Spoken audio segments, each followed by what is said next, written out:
everyone, it's Mare, just having a cup of coffee, and I thought I'd check in and talk to you guys a little bit about Ehlers Danlos Syndrome today. So, I've mentioned it in some of my other videos. I've got a 30 days or my first 30 days of carnivore series over in a different playlist where I do talk about some of the chronic illnesses that I live with.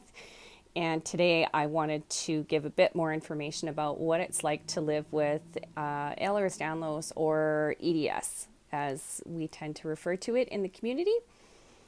I have the hypermobile variety of Ehlers Danlos syndrome, and it was something that I didn't actually get diagnosed with until about 4 years ago, I believe.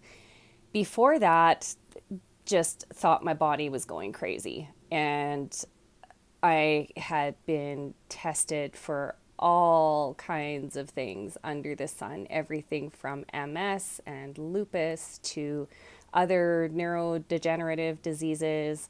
I've had MRIs and scopes and x-rays galore. I swear I've even seen my own brain on an MRI. So it's been a very informative process. However, not one that I would wish upon anybody.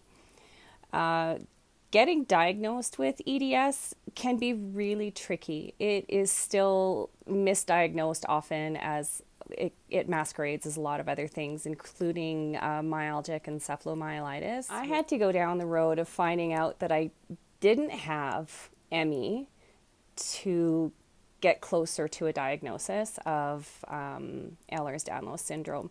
And that was actually carried out by a fantastic geneticist that we have here in Calgary.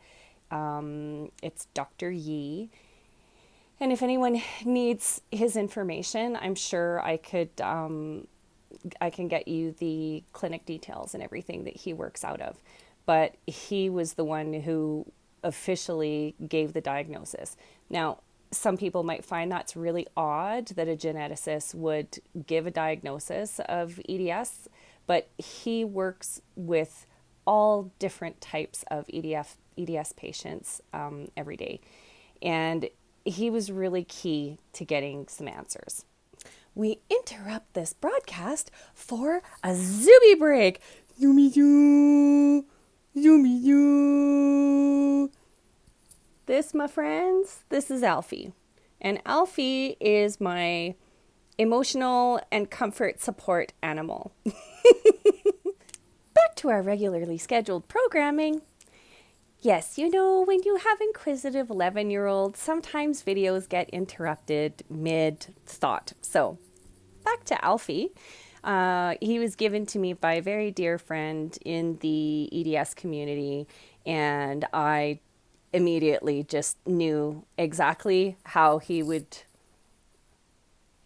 become a part of our family, especially considering I use Alfie with some essential oils, usually with peppermint, and I'll just kind of put a drop of peppermint right behind his neck, peppermint oil, and that helps me tremendously. Now, it's funny because I'm a big fan of essential oils, but something like peppermint I find irritates my skin, so I don't want to apply it neat to my skin. And I also didn't want to put it on my clothes, but I thought, oh, Alfie is perfect for that. So since then, our family of little zebras have grown. My daughter absolutely loves her zebras. We have several, and we are making more.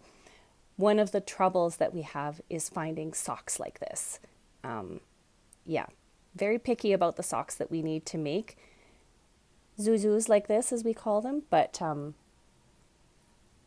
so happy that I have like this cute little support animal that I can bring anywhere with me. So back to just getting diagnosed for a second. Depending on where you live and your access to care and specialists, it might be a rheumatologist who diagnoses you, it could also be a very well-informed family physician or another specialist who is referring you on with a suspected diagnosis. It can take a few people to get it right. And that's not to say that it wasn't valuable to get all of those other things out of the way and eliminated. That was a very, very valuable process for trying to narrow down, like, what kind of pain are we treating? What kind of inflammation are we treating? What exactly is happening? So just to tell you a little bit about my background and my history, when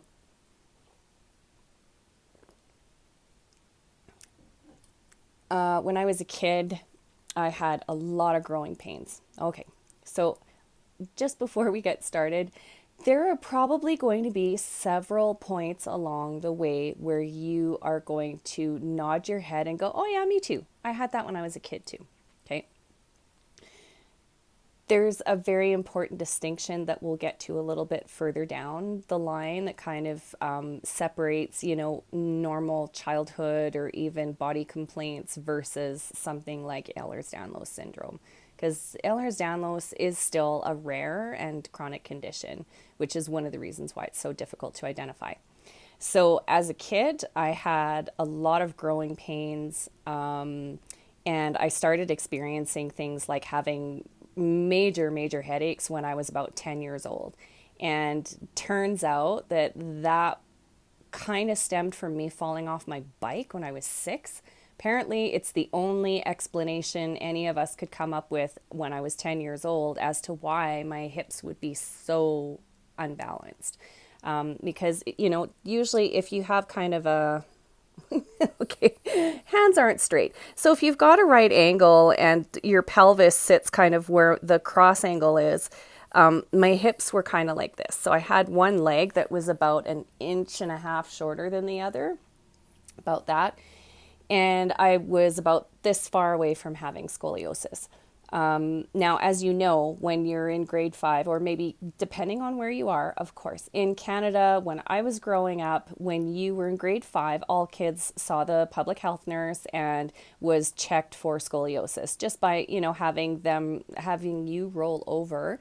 And then they just kind of feel your spine. They feel the curvature of your spine just to make sure that there isn't a sideways S curve that's forming, because that's an indication usually of scoliosis. So the curvature was slight enough that the public health nurse didn't catch it, but I had already started seeing a chiropractor. Oh, it's got to have been at least like 5-6 months previous to that examination. And that we also had the x-rays. And when I told her this, she said, oh, if you're seeing someone for that and you've got the x-rays, then, who am I to argue?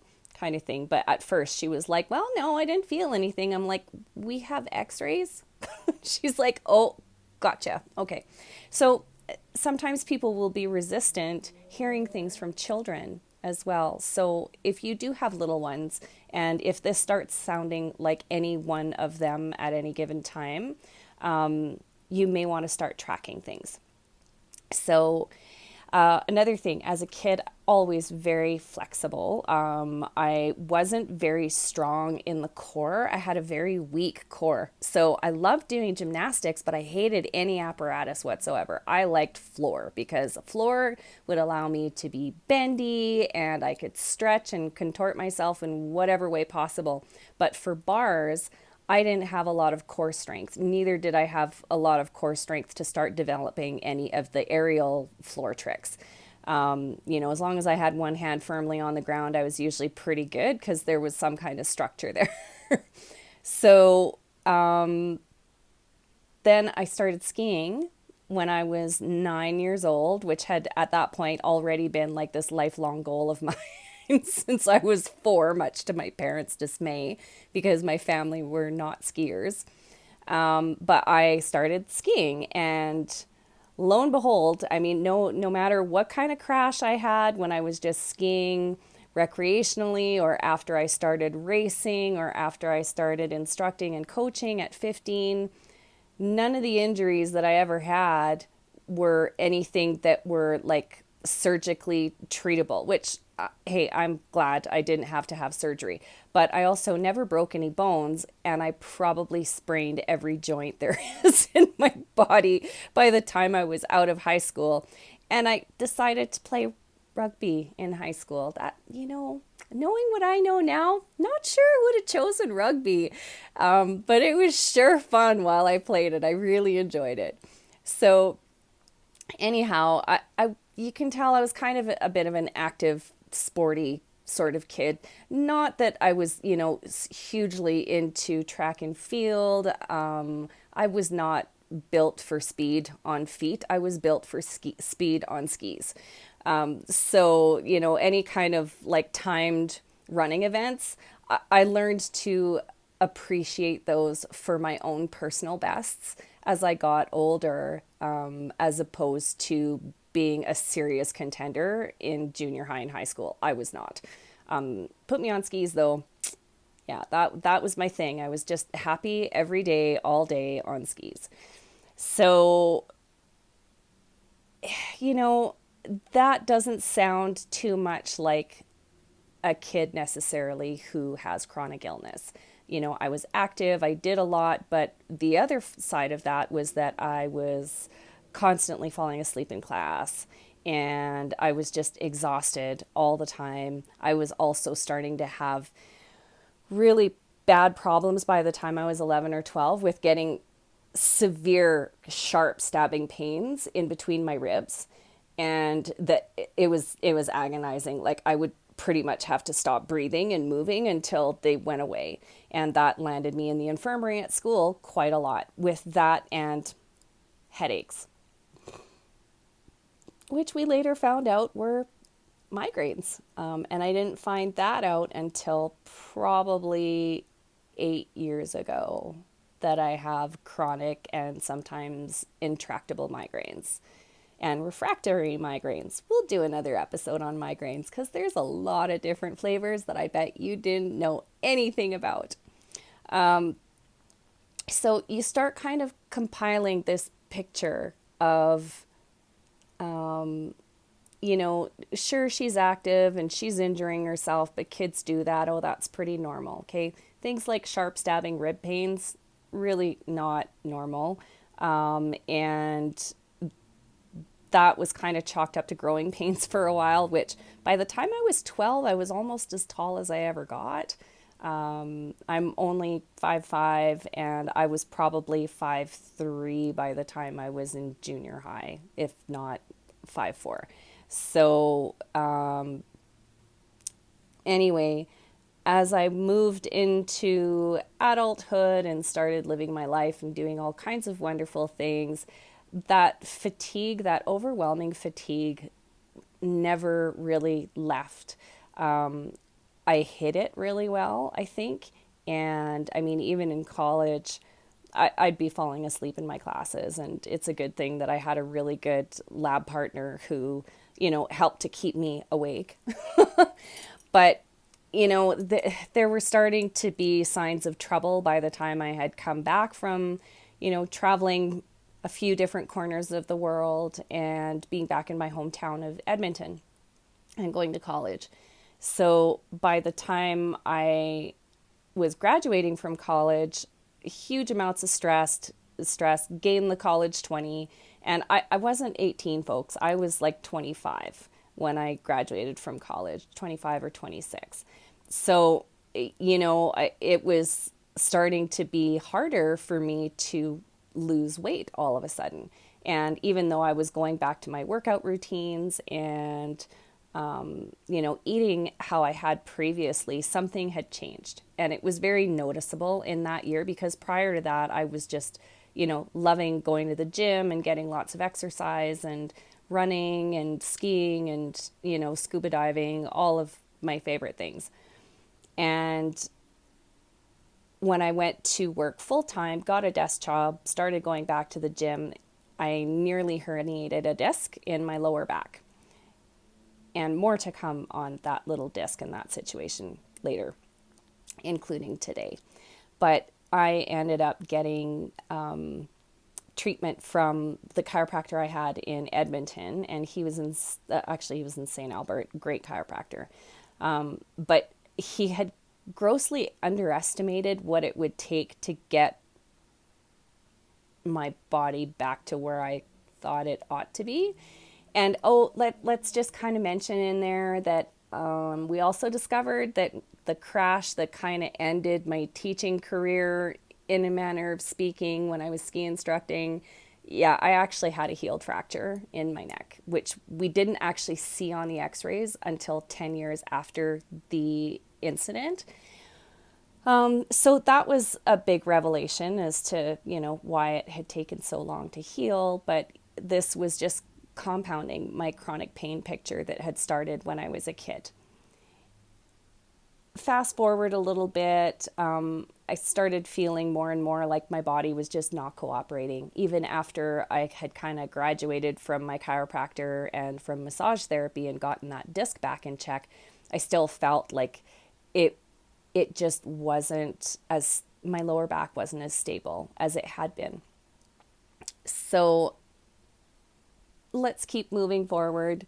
We'll get a bit closer to diagnosis here when we talk about things like my back going in and out whenever it feels like it, and it still does that. So because of the Ehlers Danlos Syndrome, what happens is you tend to have more joint laxity, meaning your joints are just a lot more mobile in a lot more ranges than most people's. So that's why no breaks except for this little spinal crunch in my neck there. And I've had surgery on one foot, which a different story. But other than that, never any breaks. And it wasn't like I was tearing, getting an ACL tear or, damaging the meniscus on my knees, even though I had problems with my knees. It was just, things were just not holding themselves together that well. So by the time I was 13, I was in physio. But fast forward, and I now have a very long history of my back going in and out and things in my spine deciding that they don't want to line up properly. So through the diagnosis process and all of the MRIs that I've had, we discovered that I also have a congenital deformity in my lower back, in my L4, L5 lumbar spine. So what happens is I have these two vertebrae that sit like this, except one of them is, it's just not formed properly, so it's not stable. And what happens is it kind of moves and it shears off. So the nerve gets trapped in the middle and it's not causing damage. But what happens is when my back goes out like that, I usually can't walk very well. So, and I've gone months where my back has been out and I've had a hard time walking. And I've also had it go out for an entire day and I wake up the next morning and it's totally fine. So it's very unpredictable. And EDS being that it's all your connective tissue and it has to do with your collagen and your whole body being malformed, you can just imagine how fun it is to, just be wandering around and suddenly, something just tweaked in my hip and now my lower back's on fire and I'm in the middle of Costco. These are the kinds of things that I deal with on a daily basis. And sometimes I just have to wait it out. I just have to wait for things to go back in. Like my neck's been out for about a month, but it's finally repositioned itself in a way that's not excruciating. And I can sleep and I can turn my head to the left to look at my coffee. Yes, I can. Couldn't do that last month. No, I could not. So I just want to be real candid and just say that, like for instance, today I was really thankful that I do have a disabled parking placard and I don't use it every day. I tend to know when I'm going to need it for things like going to Costco. There's always a possibility that I'm going to be walking out of Costco in worse shape than I went into it. And today was one of those days. So I was really thankful to have that disabled parking placard and that I was parked close to the door, because it happened while I was walking around. I somehow turned the buggy in a weird way and I felt something just kind of go pop in my back. And now I have nerve pain going across my hip and my lower back. So it'll probably be fine by tomorrow. But for the rest of my little trip at Costco, it was very painful. And for the most part, I still get a lot of, wow, well, you don't look sick. You look so healthy, you look so happy. Yeah, I'm a very happy person, but my body is not healthy. And that's, one of the reasons why I am still looking to extreme measures to try and rebuild my body. And that includes increasing lean muscle mass, just so that my joints can hold themselves together a little bit better. So I know that was a little bit all over the place. I will continue to talk about EDS, and I'm very interested in the advances that are happening and also seeing other people who have had successes with different strategies that I haven't tried yet. But I've been living in this body for a long time, and I'm making peace with the fact that it has a mind of its own. It just doesn't want to cooperate some days. So anyway, that's kind of all I wanted to talk about today. So, next time, grab a cuppa and let's have a little chat about chronic illness and what that looks like.